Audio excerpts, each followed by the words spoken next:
Double natin. Para front and back pattern ang gagawin natin. Ayan, ganyan lang simple gumawa ng pattern from our short. Ayan. Nadoble na siya.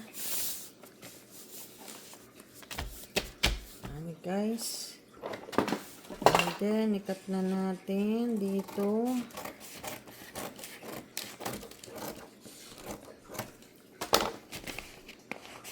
Ayan, double na siya.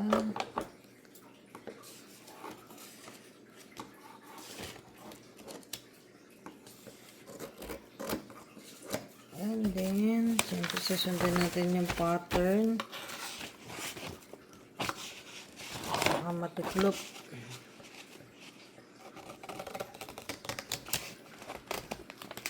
I-curve natin.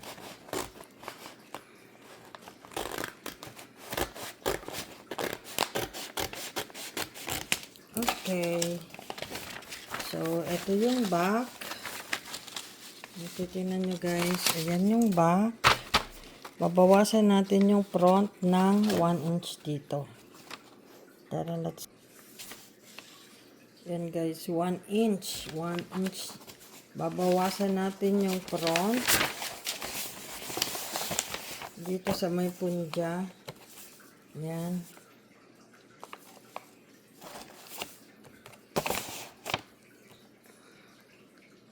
One inch.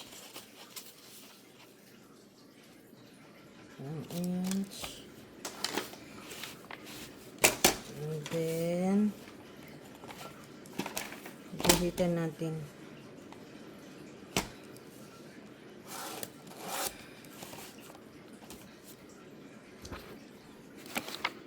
Guys, ito puputulin natin to. Ito magiging front.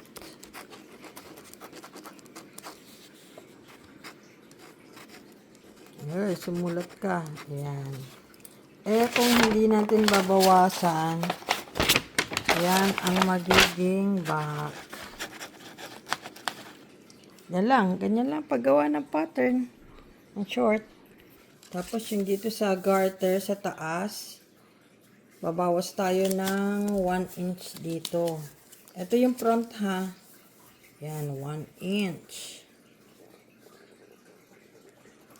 So, from 1 inch, babawas tayo pag ganyan. So, yun ang ating front. Bawas din ng 1 inch. Pero dito, sa dulo, huwag nyo sasagarin. Slant lang. From dito sa 1 inch, na nilagyan natin ng sign dito. Pa-slant lang, ganun ang ibabawas natin. Ito magiging front. Kaya wag natin masyadong bawasan dito sa kabilang corner. Dito. Okay? Yan. So, pa-slant siyang ganun. Papunta dun sa ating 1 inch dito. Para ito ang ating front. 1 inch ang bawas. Ganun din dito sa mga punja. Ayan. At kaya ito ang magiging front. Tanggalin natin yan. Ayan guys, slant lang.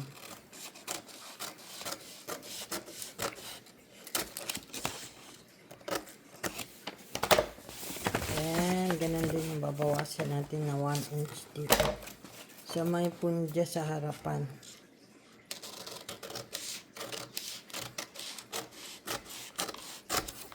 Ayan guys. So, ito ang back.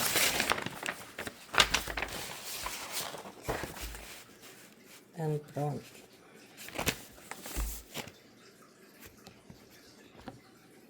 Ito nyo guys. Ayan o. Ayan, dito sa front. Ayan. Mas mababa ng konti yung sa front. So, ganyan lang kasimple guys. Gumawa ng pattern from our old or daily short. Diba? Tara, mag-cut na tayo ng tela. Ayan guys, sa paggawa ng pocket.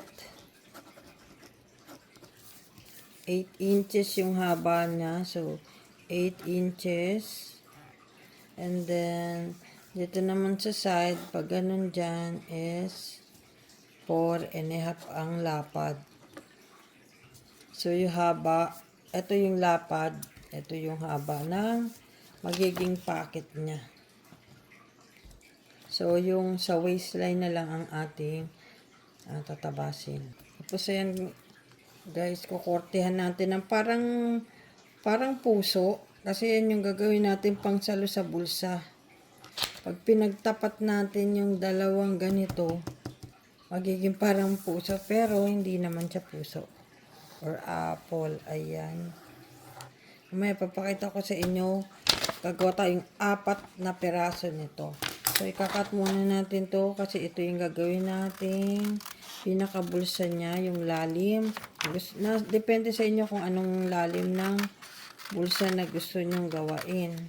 Ito yung medyo nilaliman ko lang para kahit cellphone, hindi siya mahuhulog. Ayan. So, ayan ang forma, guys. So, gagawa tayo ng 4 na ganito para sa bulsa ng short. Tapos, yung paha naman dito, stretch lang natin ito. Kuha tayo ng sukat na 1.5. Ayan. So, gagawa tayo ng pattern na 1.5 ang lapad, no? Ayan. Tapos, yung pinaka dito niya hanggang dito, stretch natin yan para makuha natin yung paha. So, yan. Gawa tayo ng pattern. Yan guys, kasi 1.5, 1.5. So, magiging lapad niya 3 inches. 3 inches lahat para pag paha ito para dito sa top. Gagawin natin ang kakabitan ng garter. Mamaya papakita ko sa inyo. Tara, let's go. Buo na ang ating pattern. Meron na tayong pangbulsa or pocket. And then paha para sa kakabitan ng garter at yung pinaka main na ating pattern. Yan lang guys muna. So, ayan lang guys. Ang ating kailangan sa paggawa ng pattern is yung pattern paper para may pattern, makagawa tayo ng pattern sa front and back, and ito, ruler or pangsukat, ito ginamit ko, scissor. So, ito yung ating pinaka pattern sa front and back. Yan, itong front and then back, and then of course yung ating gagawing pambulsa and yung pampaha. Huwag nyo kalimutan yan. So, ayan, gawa na ang ating pattern from our old short na ginagamit. Gawa tayo ng short. And sa susunod nating video ay ang paglapat sa tela at syempre bubuo tayo ng isang short.